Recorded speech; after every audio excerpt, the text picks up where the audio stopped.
Yeah, right there, lads. I'm glad to be British here. As many of you may be aware, I'm kind of indebted to the big twat upstairs. Oi! I can hear you. Yes, I know. Now can you just shut up, you insufferable immortal twat? Whoa! Where did all this aggression come from? Well, as I was gonna explain before you interrupted me, I'm kind of on the urge of talking about Sonic's 3D games. Haha, I'm gonna enjoy this. Yeah, I bet you will. Anyway, I'm just gonna crack on with this as soon as possible because the less time I spend talking about this game, the better. So let's get into Sonic 3D Blast.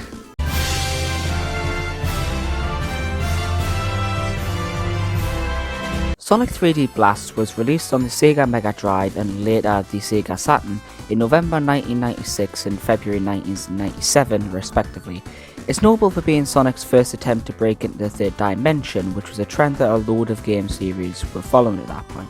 And oh boy, what a hell of a rocky start it was for the spiky blue guy. In the 1990s, as video game technology was developing at a breakneck pace and consumer demand was rapidly shifting away from pixels in favour of polygons, it was like a law that every video game series at some point had to try 3D in some capacity. Some tried and hit the nail right on the head on the first try, the best example of this being Super Mario 64. So did Sega take any notes from this absolutely masterful piece of animating and coding? Did they To be fair on Sega with this one, the time in which these games were released was quite close, so it would have been nigh on impossible for Sega to be taking anything from Mario 64, since they were probably being developed around the same time. However, they could have easily not wasted their time trying to make a 3D game work on hardware that was woefully under-equipped to handle that style of gameplay, and just focus on making a proper 3D game on a system that could remotely handle it. Nevertheless, Sega decided that they needed a 3D Sonic game on the Mega Drive, and so onto the Mega Drive library they shot out the unholy turd that was Sonic 3D Blast, or as it's known in the UK, Sonic 3D Flickies Island. And I must say, what an expensive piece of shit this game is. Oh boy, guess I won't be needing you anymore. Unfortunately, Sonic 3D Blast wasn't the massive success that would blast Sonic into the third dimension that Sega was hoping for. In fact, it was quite the opposite, more or less setting back any process for any actual decent 3D Sonic game. So with that said, does Sonic 3D Blast really deserve its reputation as one of the worst Sonic games ever made? Or is it actually a gem hidden under extremely harsh criticism? Well, I don't hold out much hope. So let's just get on with this and end my misery. Now, the story. Through a cutscene at the start of the game, we get told that Flickies are these mysterious little birds that can warp through rings. When Robotnik finds out about these birds, he decides to trap them in metal robots so that he can track down the Chaos Emeralds for him. Sonic, who is apparently friends with these creatures, which he's only just been introduced to, goes to Flickies Island to visit them, only to find out that they've been trapped in the robotic shells. Sonic then immediately assumes that Robotnik is behind this, which to be fair is a hard judgment to make. Robotnik isn't exactly subtle with his robot designs after all. With that, Sonic makes it his mission to free his friends from these shells and thwart Robotnik's plans. The game is all in this pseudo 3D isometric viewpoint with sprites to represent 3D objects. I have to say, this game has to be one of the best looking games on the Mega Drive.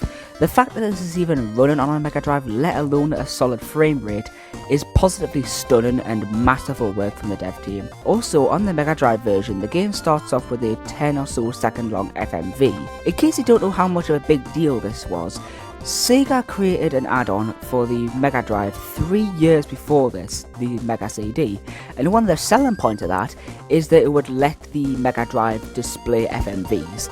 So the fact that the dev team not only fit an FMV onto a Mega Drive cartridge, but also got it working on a base Mega Drive is nothing short of a miracle and an absolute technical marvel. The music's not half bad either. I was pleasantly surprised to hear this game's soundtrack. All the tracks in the soundtrack are really catchy and bound to get stuck in your head. Green Grove Cove is my absolute favourite.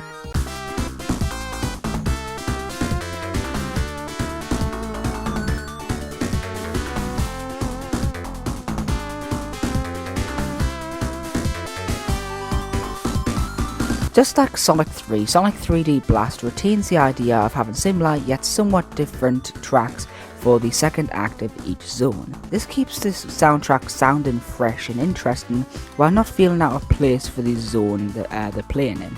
While I'm on the topic of the soundtrack, I should discuss the Saturn's soundtrack. I fucking hate it. While it does sound a lot clearer than the Mega Drive soundtrack, taking advantage of the fact that the Saturn was a disc-based system, it more or less takes all of the originality and flavour of the Mega Drive soundtrack and chucks it all in the bin in favour of these bland, forgettable tracks that sound like they've been taken from a royalty-free website. That's enough dilly-dallying about the sound and graphics. Let's get into the gameplay. I'm gonna need a lot more tea.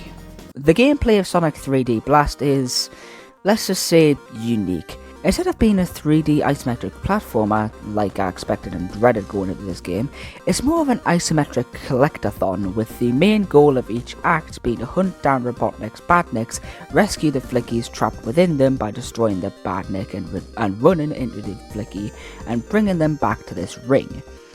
If you get hit while carrying any Flickies, said Flickies will scatter and you need to recollect them, sort of like an evolution of the central mechanic of rings.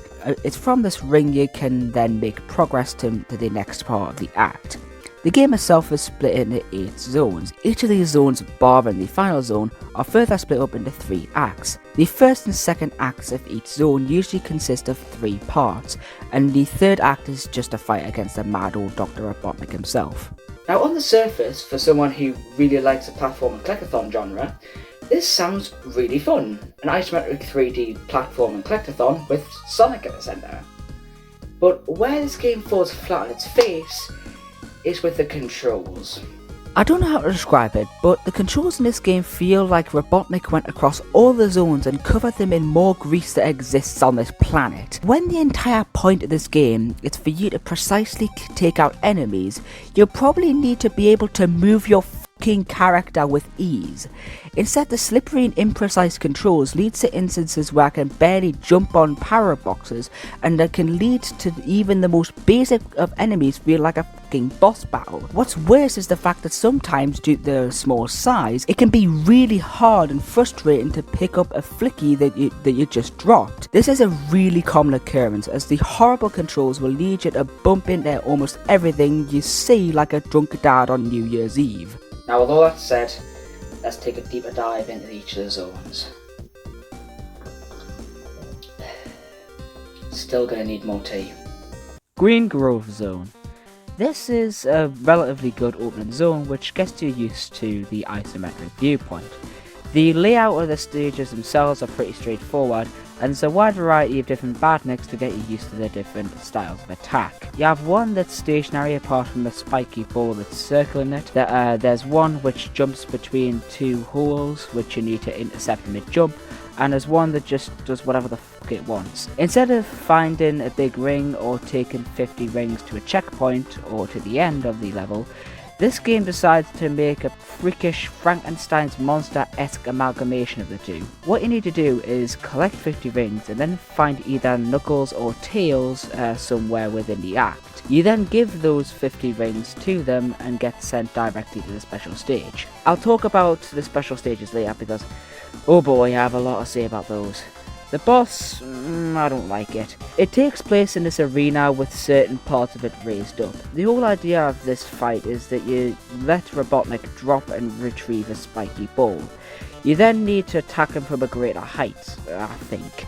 The reason why I say I think is because whether or not Robotnik takes damage from you seems like total luck. There's so many times where I've clearly jumped into Robotnik's capsule, but he just for some reason didn't take any damage. Also, the slippery controls of the game overall make avoiding the ball and trying to aim your attacks a real pain.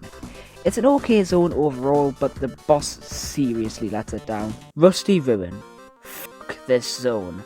I fucking hate it and its fucking stupid gimmick. In this zone, one of the central gimmicks is these platforms. If you stand on them, Sonic spins really fast. While in this state, you can smash through stone pillars to make progress. However, the caveat is that Sonic becomes even more uncontrollable than he already was, accelerating to a ridiculous degree and bouncing off every surface like it's a bloody pinball on speed. Also, there's a few instances where the game demands you to perform precise platforming or fall to an earlier part of the act. I cannot begin to describe how infuriating it is for an isometric game with slippery controls to demand you to be able to do the same sort of platforming that you'd find in a regular Sonic game. Not only that, but the boss is also infuriating. Robotnik decides to plop his arse into a wall and control two hands, I guess, which you then need to jump onto to reach the capsule and damage him. Once again, I cannot begin to describe how infuriating it is for an isometric game with slippery controls to demand you be able to do the same sort of platforming that you'd find in a regular Sonic game. Not only that, but how the fuck do I keep taking damage from literal fucking stone? It's not even like it's spiky or anything, it's just regular stone. What the fuck? Spring Stadium Zone. This zone is so fucking annoying. The amount of springs in this zone is just fucking overkill. I get that it's kind of the entire point of the zone, but come the fuck on. The bumpers are also a massive pain in the arse, always flinging you all over the bloody place. It's a good thing the Tails and Knuckles are both right next to each other in the open in Act 2. Kinda like some sort of morbid fucking apology for making such a horrible zone. The boss is alright, I guess. Robotnik is in his capsule, and apparently the capsule's growing arms now. You basically just wait for him to come down and have a hissy fit before bonking him on the head. It's a decently challenging boss fight, too bad it's in Sonic 3D Blast. Now it's worth noting that at this point in playing this game, I was just completely fucking fatigued with it. That's right, only halfway through the game, and I already was absolutely sick of it and didn't want to play it again. That's just a testament to how absolutely awful this game can be sometimes. Diamond Dust Zone. That being said though, I do have something positive to say about this zone. It is a beauty to look at. I don't know what it is about this zone, but I just love the way it looks. These snowfalls, I also love the look of these. Also, one last thing, these snowman bombs, I find them hilarious for some reason. I don't know why. Hold on, I'm just gonna do something. Snowman bomb, bottom text. I do not apologise. But that's quite enough positivity. What's terrible about this zone? Well, the controls for one. Somehow, I don't know how, but they managed to make the controls of a game that already feels slippery even more slippery. It makes these already frustrating controls even more frustrating. The boss consists of Robotnik in his capsule surrounded by ice shooters. Just don't get too close, wait for him to get low and try and avoid the snowman bombs that he drops after each hit. Volcano Valley Zone. God, I'm fucking glad I don't have to play the zone again, because fuck me, it's bad. So bad that the devs needed to put a power up that makes you impervious to 99% of the bullshit the zone puts you through. Let's just say that if you get hit at the edge of a lava pit, you're not getting your flickies back. The boss is just Robotnik sitting in the centre of an arena, shooting a homing fire missile at you from time to time. Just dodge it and give him what's what. Gene Gadget Zone. This zone starts off alright, but then takes a kamikaze style nosedive in the second act, with the act sending you through multiple pipes, making the level design almost incomprehensible. The boss, I kinda like. It takes place on this conveyor belt. You just have to avoid these spiky traps and bonk Robotnik when he drops down. It's a good idea for a boss, but just like the rest of the game, it's ruined by the horrible controls. Panic Puppet Zone. This is the last proper zone in this game, and it most certainly feels like it. Each of the acts only consists of one part. Act 1 sees the Flickies being encased within these capsule things. Deja vu. The capsules are really spread out and the layout is confusing as hell, utilising these switches that switch the direction of these conveyor belts, giving you access to other parts of the stage. Act 2 is a romp up what looks like constructing equipment that appears to be making a giant Robotnik. We enter the boss through Robotnik's nose, you, and would fight 3 phases against the mad old doctor himself. These fights all work the same way. Wait for the arms to attack and then run to the side and smack it there. What changes is the way they attack. The first phase attacks by trying to squash you when you're stationary. The second phase shoots those bloody home and fire missiles, and the third phase shoots whatever the fuck this is. After that, if you have a Chaos Emerald, you get this cutscene that tells you to get ready to fight the ultimate weapon.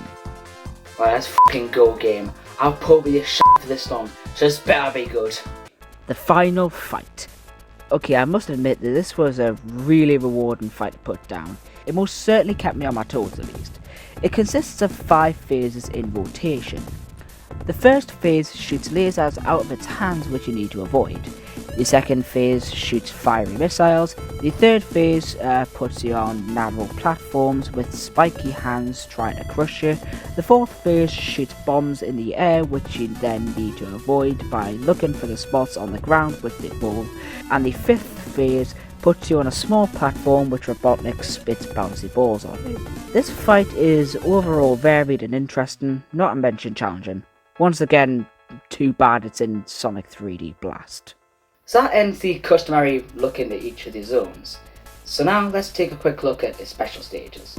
The special stages are actually quite decent. The only reason I'm saying this is because they're the only part of the game that are free from the game's trademark shitty controls. These special stages are quite similar to Sonic 2 special stages. In fact, I'd say they're much better. They see Sonic running down a bridge, avoiding bombs and picking up rings. There are 3 checkpoints. The first checkpoint demands 50 rings, the second demands 100, and the third demands 150. The only thing that changes between the stages is the speed and placement of the bombs, and this is the reason why I prefer these over the Sonic 2 ones. This makes the stages a lot less about memorization and more about just plain skill and reaction time. So yeah, that just wraps up everything. So what are my feelings overall in this game? Well, the answer to that will be obvious if you're paying attention. This game is just absolutely horrendous in almost every single way. Not only are the controls absolutely horrendous, but there's an absolute masterwork of absolutely shitty level design in this game as well. And that just culminates in an atrocious, nigh on unplayable game.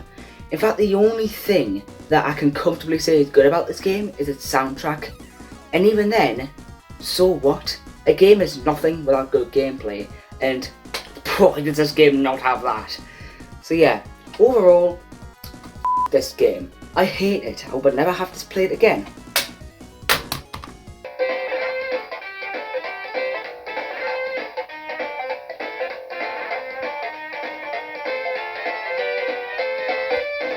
Oh yeah, I forgot about that. If you physically abuse your copy of 3D Blast while it's in your Mega Drive, which is kind of likely considering the quality of the game, or lack thereof, then the game will pity you and just give you a way to beat it. So yeah, the soundtrack and the fact that you can beat the game to beat the game are the only 2 parts of this game which I like. Hold on a second. Bloody hell, do you not understand the principle of knocking? Nope. Alright, what do you want? Are you going to look at the Director's Cut? What do you mean Director's Cut? It's a game, not a film. Yeah, you know, the improved version that an original developer made. Well, surely it can't be that much better, right? Well, how does Massively improved controls, better collision detection, and only dropping 1 flicky when you get hit sound? So you knew about this entire time? Yep. And you didn't tell me? Yep. That's it, get over here, you bastard!